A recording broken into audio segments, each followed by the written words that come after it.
He got playfully mocked at a neighborhood party for his job, but he did not find it funny, and then... Hello, Reddit. First-time poster, but I really need some input here. I'm scared that my marriage is about to end, all because of some stupid jokes. I don't know how to fix it, but I really want to. I need to. And most of all, I need somewhere to vent and talk about how much of a horrible human I've been. My name is Brianna, and let's call my husband Tyler.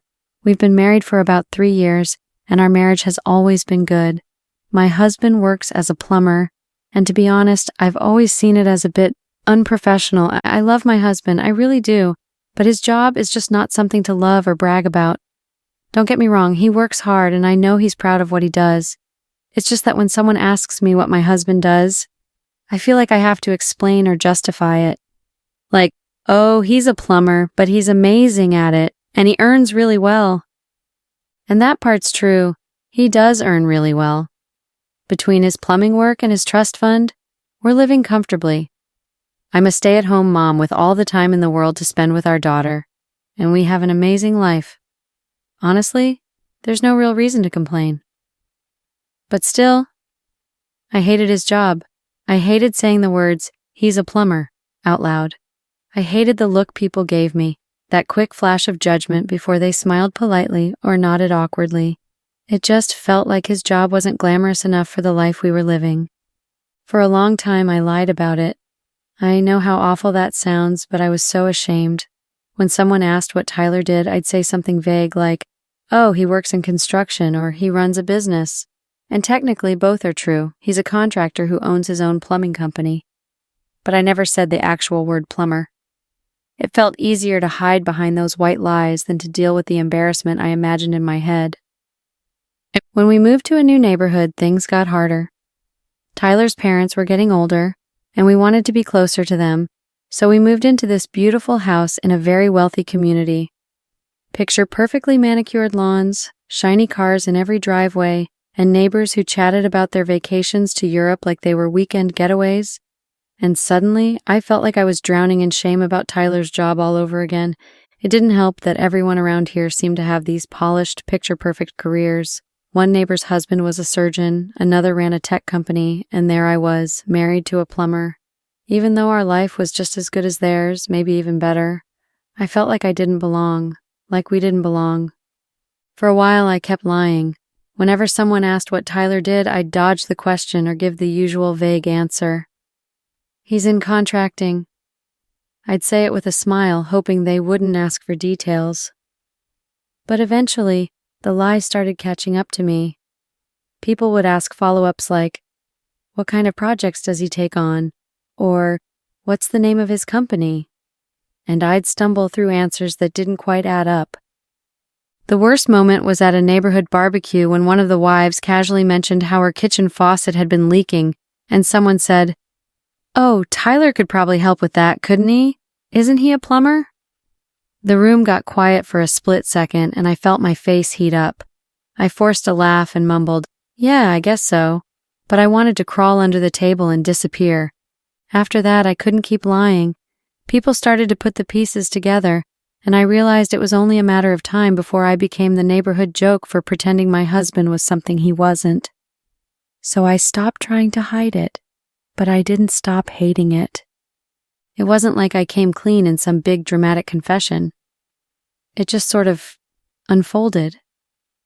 When people would ask what Tyler did, I'd answer honestly but with this dismissive tone, almost like I was embarrassed to admit it.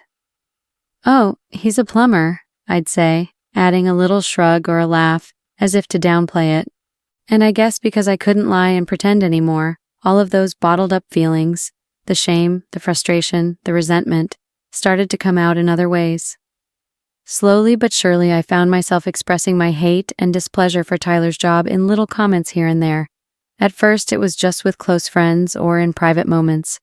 I'd roll my eyes when talking about how he came home covered in dirt or how our garage always smelled like pipes and tools.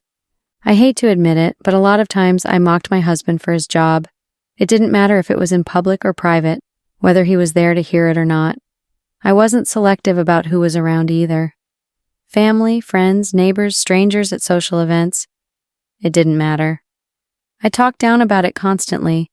and looking back, I'm not proud of the way I acted. It was like this weird, compulsive need to put his job in a negative light, almost as if doing so made me feel better about the insecurities I had about it. I'd complain about how dirty it was, how unglamorous it felt, and how it made me feel out of place in the company we kept. I turned his hard work, his honest, reliable job, into the butt of jokes. And the worst part is, I didn't stop to think about how it might be affecting him. I would casually slip comments into conversations, almost without thinking. If we were at a family dinner, I'd complain about how his work clothes smelled when he came home, or make sarcastic remarks about the kinds of calls he got. If we were out with friends and the topic of careers came up, I'd find myself deflecting with humor that wasn't really funny. I'd say things that diminished the value of what he did, reducing it to something trivial. It didn't stop there. Even when he wasn't around, I'd vent to my mom or friends about how embarrassed I felt about his job. I'd frame it as harmless venting, but in reality, I was tearing him down to cover up my own shame. I acted like his job was this massive burden on me, even though it was what provided for our comfortable life. Maybe it was insecurity, or maybe it was my own misplaced frustrations about fitting in with the other women in the neighborhood. I felt out of place, and instead of addressing those feelings, I projected them onto him. I turned the person I loved most into a target, because I couldn't deal with my own embarrassment.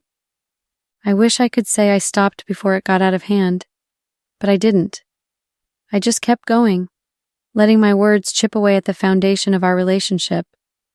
I didn't see it then, but I was slowly undermining everything we had built together. And Tyler?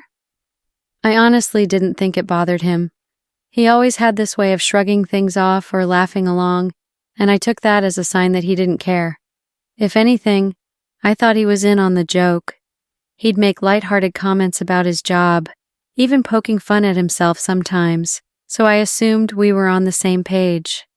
To me, it seemed harmless. I thought I was being funny, playful even. Whenever I'd make a comment or jab, he'd smile politely or chuckle along, and that reassured me. I told myself, see, he gets it. It doesn't hurt him. But then, over time, I started to notice something I couldn't quite put my finger on. His smiles didn't reach his eyes the way they used to. They felt strained, almost like he was forcing them. I'd catch him zoning out during conversations or clenching his jaw when he thought I wasn't looking. But instead of acknowledging it for what it was, I brushed it off. I told myself I was imagining things, overthinking. He never said anything outright, never snapped at me or told me to stop, so I figured it was fine. I thought, if it really upset him, he'd tell me, right? I convinced myself that as long as he didn't complain, my words weren't doing any harm. And then slowly things started to change. Tyler wasn't as quiet about it anymore. He started bringing it up, not often at first, but enough for me to notice. He told me I needed to chill out, to stop making those comments about his job. He didn't yell or lose his temper. He never does. But there was a firmness in his voice that I hadn't heard before. He'd tell me that the jokes weren't funny anymore, that they were starting to feel mean. He said he worked hard to provide for us and didn't understand why I couldn't just be proud of him. He even asked me, point blank, why I felt the need to put him down in front of others. His words stung because deep down, I knew he was right. But instead of admitting it, I doubled down. I'd roll my eyes and brush him off, telling him he was overreacting. I said he was being sensitive, that it wasn't that deep. I'd wave my hand dismissively and tell him to stop overthinking things, like he was the one making a big deal out of nothing. It was easier for me to deflect than to actually face what I was doing. I'd say things like, "Come on, Tyler, it's just a joke. Don't take it so seriously," or, "Everyone knows I don't mean it like that." I convinced myself that if I didn't mean to hurt him, then I wasn't really doing anything wrong. I chalked it up to him having a bad day or being too sensitive instead of realizing that maybe, just maybe, my words were the problem. But the more he brought it up, the more defensive I became. I told myself he was blowing things out of proportion. I even started to resent him a little for making me feel guilty. I thought, why can't he just lighten up? I didn't want to admit that his job embarrassed me because that would mean admitting I was shallow and insecure. So instead, I put the blame back on him, like it was his fault for not being able to take a joke. As time went on, I started to notice something in Tyler that I couldn't ignore. He became distant, more distant than I'd ever seen him before. At first, I tried to brush it off. I thought, he's just stressed from work. His long hours had always been a part of our routine, and I convinced myself that the tension at home was just him being tired, needing some space to unwind. I told myself it was just a phase, that things would get better once his workload eased up. But as more time went by, I couldn't ignore the small changes anymore. He stopped initiating conversations with me. He wasn't as affectionate, barely even making eye contact at times. When we'd sit together on the couch, there was this unspoken distance between us that I couldn't bridge. He'd be lost in his thoughts, scrolling through his phone or flipping through the TV channels without really watching. It was like he wasn't there with me, even though his body was. At first, I didn't think it was about me. I convinced myself it was all about work.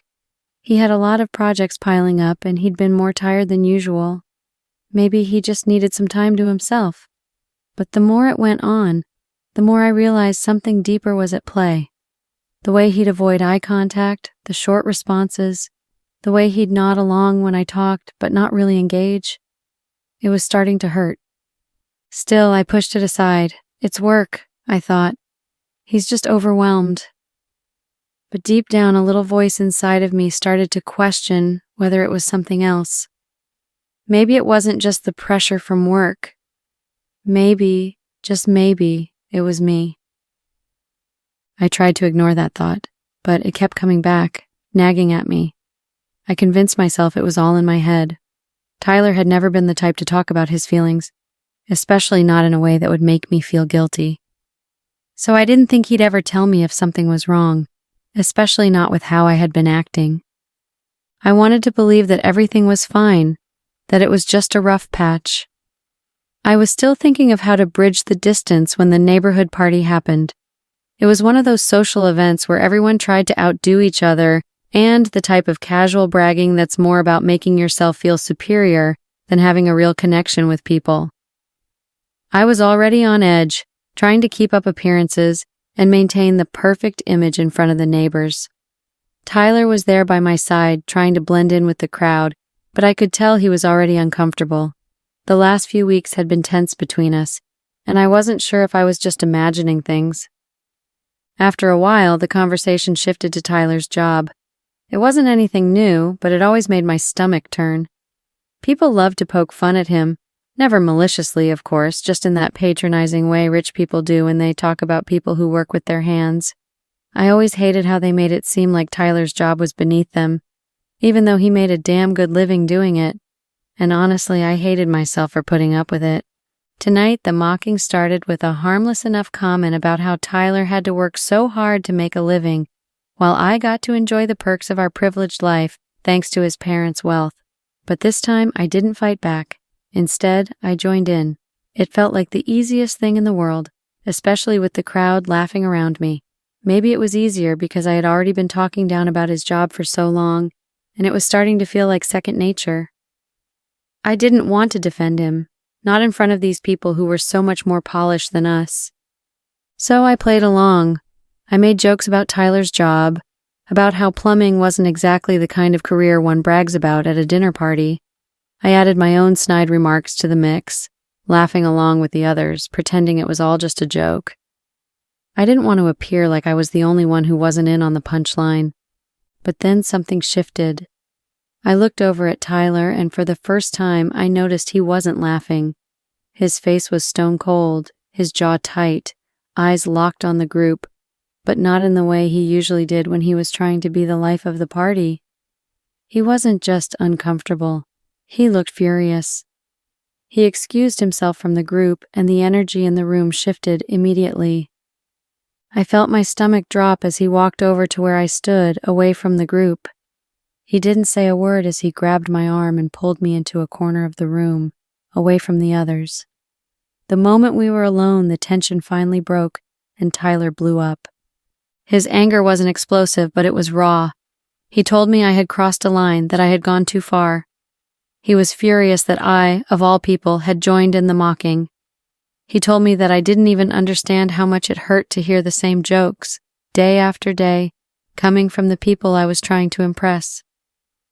He told me that I had been putting him down for so long, belittling his work in front of people who didn't care about anything but their own wealth and status. I didn't know what to say. My initial instinct was to defend myself, to make excuses, but the words wouldn't come. I just stood there, listening as he laid it all out, watching as his anger slowly turned into disappointment. And then he did something I hadn't expected. He turned to face the others. He didn't just yell at me or get angry at the party guests. He let them know exactly how he felt, how tired he was of pretending that everything was okay, of letting them talk down to him while I just laughed along with it.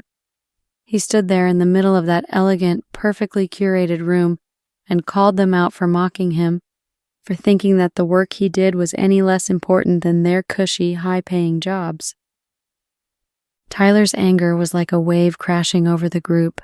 The room went quiet as he spoke, and it felt like every pair of eyes was on him, some in surprise, some in awkward discomfort, but all of them stunned by what was happening. And then, just like that, he walked out. He didn't say another word to anyone. He didn't even look at me as he made his way to the door.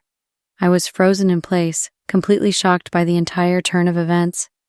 All I could hear was the sound of the door closing behind him.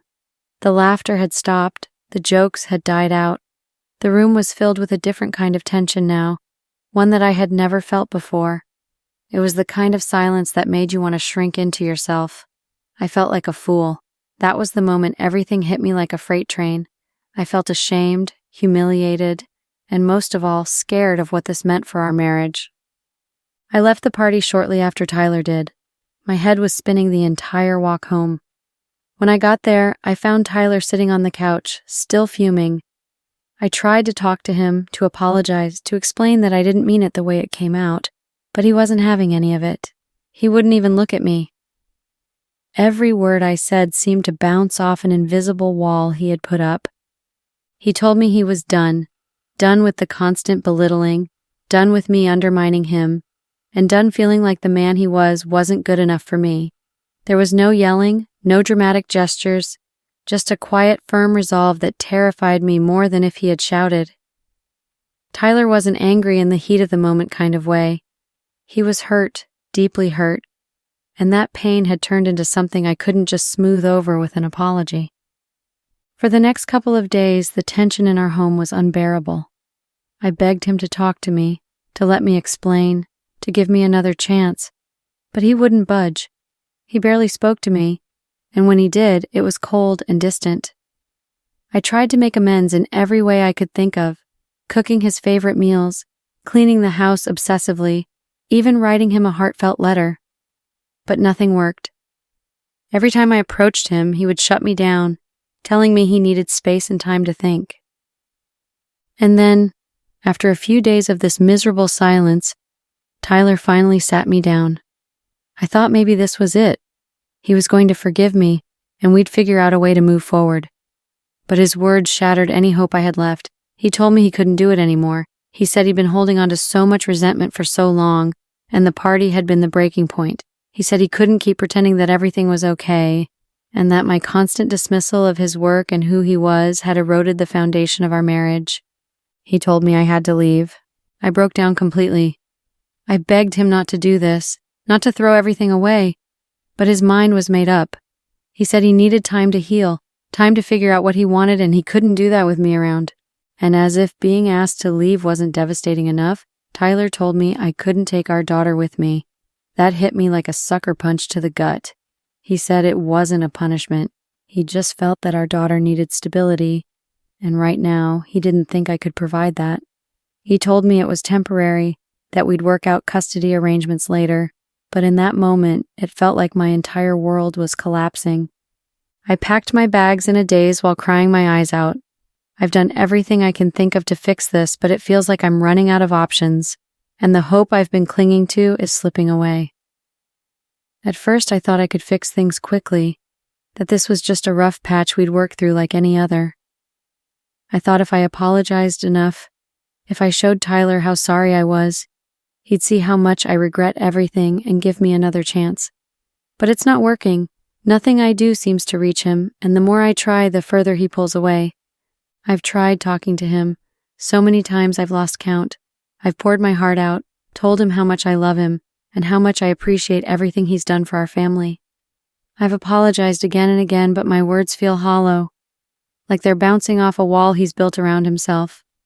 Every time I think I've made even a little progress, he shuts me down with the same quiet, resolute tone. He says he needs time. He needs space. But how much time? How much space? I feel like I'm standing in quicksand, sinking deeper with every passing day. I've tried giving him space too, even though it's killing me inside. I've stopped hovering, stopped bombarding him with texts and calls, but the silence between us is unbearable. I've tried to show him I'm changing, that I'm ready to do whatever it takes to make things right. I've been looking into therapy, not just for us as a couple, but for myself. I know I need to unpack why I let my insecurities drive such a wedge between us. I've even told him about it, hoping it would show him I'm serious about becoming a better person. But he doesn't respond. He just nods or says, "That's good," without any real emotion behind it. I've reached out to his family hoping they could help. I told them how much I regret the things I've said and done, how much I want to fix our marriage. His mom listened, and while she was sympathetic, she also told me that Tyler is deeply hurt and that it's going to take time for him to even consider forgiving me. She said she'd try to talk to him, but I could see in her eyes that she wasn't sure it would help. I've written him letters, pages and pages of everything I wish I had said before. I've left them on the kitchen counter, hoping he'd read them when he's ready. Anytime I'm over, I clean the house from top to bottom, cook his favorite meals, and try to show him through actions instead of words that I'm sorry. But it feels like every gesture falls flat, like he's built an impenetrable wall around his heart, and I don't know how to break through it. The hardest part is not being able to be with my daughter every day.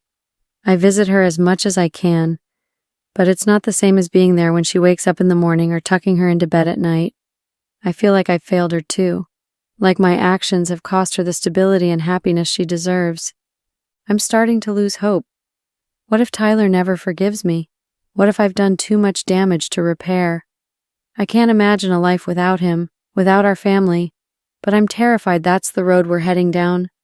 I keep telling myself not to give up, that if I keep trying, he'll eventually see how much I love him and want to make this work. But the longer this goes on, the harder it is to believe that. I'm scared that I've already lost him and that no matter what I do, it's too late. Update. Hello, Reddit. When I first made that post, I was in such a bad place. I was overwhelmed, scared, and desperate, and I just needed to let it all out somewhere. I never expected it to gain so much attention, to go viral the way it did. I read every comment, every message, and I can honestly say they were like a slap of reality, a wake-up call I desperately needed. Some of the comments were harsh, and I won't lie, they hurt, but they were the truth, and I needed to hear it. Others were kind and encouraging, reminding me that people do make mistakes, but that I'd have to truly face mine if I wanted any chance of fixing things. And then there were the messages from people who've been where I am now, who told me that sometimes love isn't enough if it isn't accompanied by respect and support. Reading those words felt like someone was holding up a mirror to me, forcing me to see all the ways I failed Tyler and our marriage. I wish I could come back here and tell you that those wake-up calls spurred me into action and that things are better now. I wish I could say that Tyler and I worked through our issues, that we've started therapy or even just had an honest heart-to-heart, but I can't. The truth is, nothing has been fixed because Tyler doesn't want to fix it. He doesn't want therapy, doesn't want counseling, doesn't want to have those deep conversations. He's insistent, absolutely, heartbreakingly insistent on a divorce. When he first told me I didn't believe him, I thought it was just anger talking, a reaction to everything that had happened. I thought if I gave him some space, if I showed him how committed I was to changing, he'd soften. But he hasn't. He's firm, resolute, and he's made it clear that his mind is made up. He's done with me, done with the marriage, and no matter how much I beg or plead, he won't budge. It's been like living in a nightmare. Every time I think about signing those divorce papers, it feels like my heart is being ripped out of my chest. I don't want this to end. I don't want to lose the life we built together, the family we created. I still love him so much, and it's agonizing to know that my actions, my thoughtlessness, my pride, pushed him to this point. I keep replaying every hurtful thing I said, every time I belittled him, and I can't stop thinking, what if I had just kept my mouth shut? What if I had appreciated him more? Maybe we wouldn't be here. But no matter how much I want to turn back time, I can't. And Tyler, he's so different now. He's distant, cold even. He barely speaks to me unless it's about logistics, our daughter, the house, the divorce process. He used to be so warm, so full of life, and now it's like he's a shell of the man I knew. And I know I did that to him. I drained the joy out of him with my constant criticism and disdain. The worst part is how final it all feels. Tyler isn't angry anymore, not visibly at least. He's calm, measured, and that scares me more than his initial outburst did. It's like he's already grieved the end of our marriage while I'm still fighting to hold on to something that's already gone for him. He told me he spent too long feeling like he wasn't good enough, like he had to prove himself in his own home. He said he's done waiting for me to see his worth because he's finally seen it for himself, and he deserves better. I can't argue with him, and that's the hardest pill to swallow. He's right. He does deserve better, better than the way I treated him, better than the way I made him feel. I should have been his biggest cheerleader, his safe space, the person who lifted him up when the world tried to drag him down. Instead, I tore him down at every opportunity, made him feel small when I should have been reminding him how big his heart and his efforts were. Update. Hello, Reddit. A couple of weeks ago, I was served the divorce papers, and that was the moment reality hit me like a ton of bricks. It's what finally pushed me to come back here and update, though I wish I had better news. I'm hurt. I'm miserable. And the worst part, I feel so incredibly alone in all of this. My parents aren't on my side, and honestly, I don't blame them. They've always adored Tyler and admired the life we had together, and now they're disappointed, not just in the situation but in me. My mom, in particular, has made it clear she thinks I brought this on myself. She hasn't said it outright, but her silence whenever I try to talk about how hard this is speaks volumes. My dad just tells me to move on, like it's as easy as flipping a switch. But how do you move on from losing the person you thought you'd grow old with? I've never been much of an extrovert, so my circle of friends has always been small, and now it feels non-existent.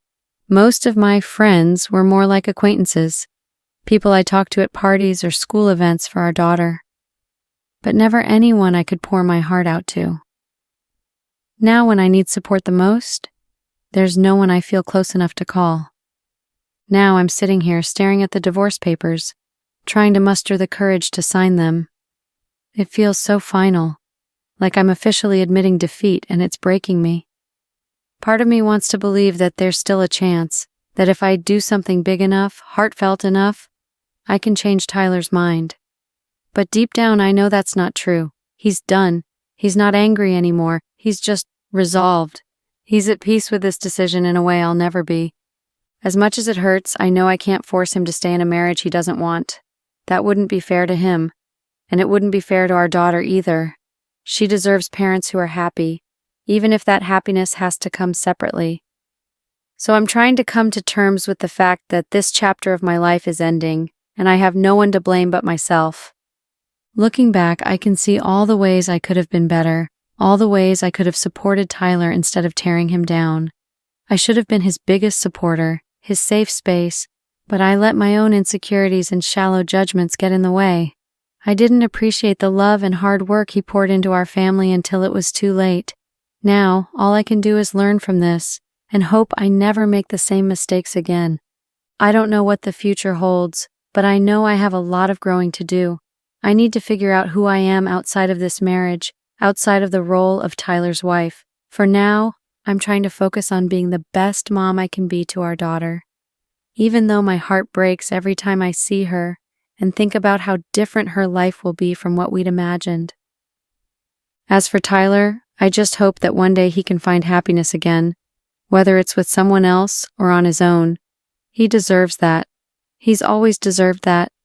And I know I'll always carry the regret of not showing him just how much he meant to me when I had the chance. Update. Hello, Reddit. It's been a while since I last updated, and I wish I could say things have turned around, but they haven't. The divorce is finalized now. It's done. There were no messy legal battles or drawn-out arguments. Just a clean break. Well done, I guess, if you can call it that. We each walked away with what we brought into the marriage, which honestly wasn't much on my end. Tyler got to keep most of what he had before we were married. We hadn't been together long enough for me to have any real claim to anything, and I didn't want to fight him on it. The hardest part of it all?